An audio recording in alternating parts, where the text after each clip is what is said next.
Welcome to the SAR channel, where sound and audio are demystified. In electrical cables, signals travel using electrons.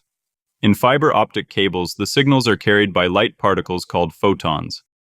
The information is sent as pulses of light through a clear optical fiber made of either glass or plastic.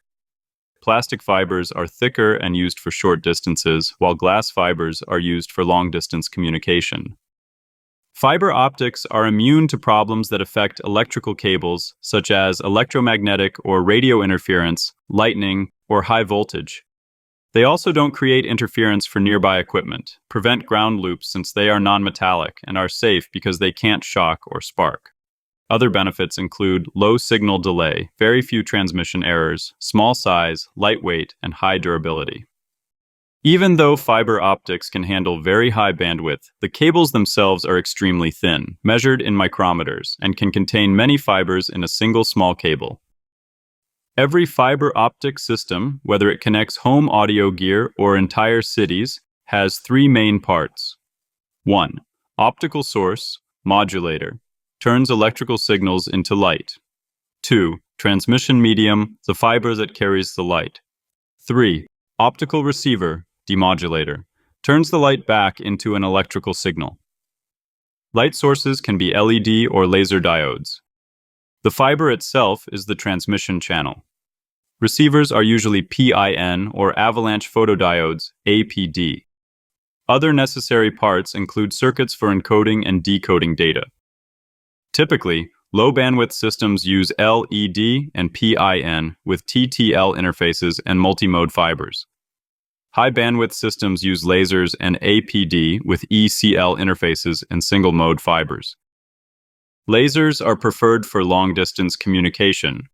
They can be laser diodes, distributed feedback lasers, or the same kinds used in optical disc players. LED, though weaker in power, is easy to make and suitable for short distances and low data rates when paired with PIN photodiodes. For longer distances, LED can still be used with single-mode fibers and APD.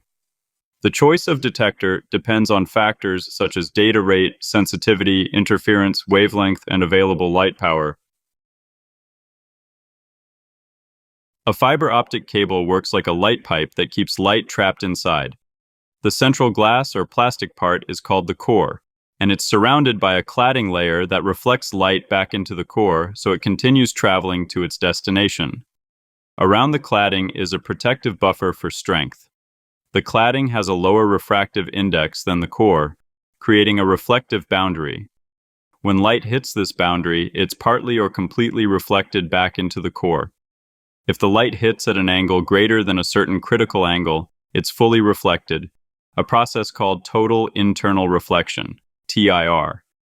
This is what keeps light moving through the fiber with minimal loss. There are two main types of multimode fibers based on how the light reflects: stepped index and graded index. In stepped index fiber, the boundary between the core and cladding is sharp, causing light to bounce at clear angles. In graded index fiber, the refractive index gradually changes from the center outward, making light bend smoothly instead of sharply. Multimode fibers carry many light paths or modes through the core. However, their performance can suffer from dispersion, which spreads out light pulses and lowers bandwidth. Two types of dispersion occur: intermodal, between modes, and intramodal, within a single mode. In intermodal dispersion, light rays traveling at different angles reach the end at different times because some paths are longer. In stepped index fibers, this delay between short and long paths causes a blurred signal and lower bandwidth. Graded index fibers reduce this problem by adjusting the refractive index so that light traveling farther moves faster, balancing out the delay. This design minimizes pulse spreading and allows higher data rates. Intramodal dispersion happens when slight variations in the refractive index cause different wavelengths of light to travel at slightly different speeds. Because of this, fibers are designed to work best at specific wavelengths where performance is optimized. In both stepped and graded multimode fibers, dispersion increases with cable length, so bandwidth decreases as distance grows. Multimode fibers, which have wider cores, often use LED light sources and are suitable for short to medium distances with lower data rates. To overcome dispersion, single-mode fibers were developed. These fibers have a very small core, about the size of the light's wavelength, so only one light path mode exists. This eliminates modal dispersion completely. Single-mode fibers often use laser light sources, which produce a narrow, focused beam with very little loss or distortion. This allows high data rates and long-distance transmission. Optical power loss in fibers comes from absorption and scattering and is measured in decibels of loss per kilometer. Fibers are designed to work best in certain wavelength windows, typically in the visible or near-infrared range where loss is minimal. Generally, longer wavelengths experience less signal loss. Fiber optics can also carry multiple signals at once. In time division multiplexing, TDM, several signals share the same fiber by taking turns in time.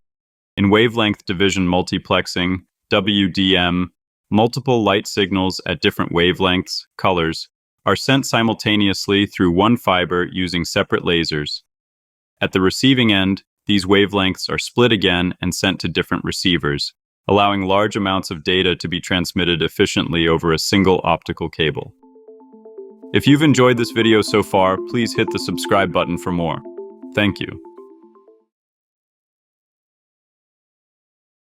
Connecting fiber optic cables is more complex than connecting electrical wires. In electrical cables, electrons easily pass through a secured joint, but light in fiber optics is much more sensitive. For a good connection, the fiber ends must be clean, smooth, flat, and touching perfectly. This means fiber connectors need careful alignment and special tools to make sure the fibers are properly joined and held together. Fibers can be joined in several ways using mechanical splices. The ends are usually polished and aligned inside a small device. A V-groove strip holds the ends in place with adhesive and a metal clip. For cables containing multiple fibers, ribbon or chip array splicers are used. For single-mode fibers, a rotary splicer is common. The fibers are held in ferrules, allowing precise adjustment before being fixed with adhesive.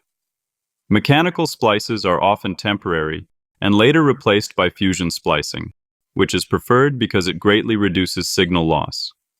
In fusion splicing, the fiber ends are heated until they melt and fuse together, forming one continuous strand. This requires specialized equipment, but losses can be as low as 0.01 decibel. Basic maintenance can be simple. For example, checking continuity by shining a flashlight into one end and looking for light at the other. More advanced tools include an optical time domain reflectometer, OTDR, which sends light pulses down the fiber and measures reflections to locate weak connections or breaks. For short cables, a visual fault inspection with a bright light source can reveal cracks or light leaks. Other tools include an optical power meter and light source to measure signal loss, and an inspection microscope to check for scratches or dirt on fiber ends. Because laser light can be dangerous, eye protection should always be used. Fiber links generally don't need regular maintenance, but the most common failure happens when a cable is accidentally cut during digging, often called a backhoe fade. Different connectors and couplers are used to join fibers or connect them to transmitters and receivers. The job of a connector is to align fibers precisely so that light passes smoothly between them. Simple connectors allow easy connecting and disconnecting, but they usually have a signal loss of 0.5 to 2.0 decibels. Directional couplers combine or split signals between 3 or more ports, while star couplers distribute one signal evenly to several outputs in a network. Modern transmitter and receiver modules combine several components into compact units, making installation easier. Full subsystem integration allows complete fiber optic data links, from one memory unit to another, to function as a single, efficient system. Thank you for watching till the end. To better understand each video, make sure to watch the previous ones. Some may serve as prerequisites for the next. If you have any questions or opinions, feel free to leave a comment. Until next time, subscribe and stay curious.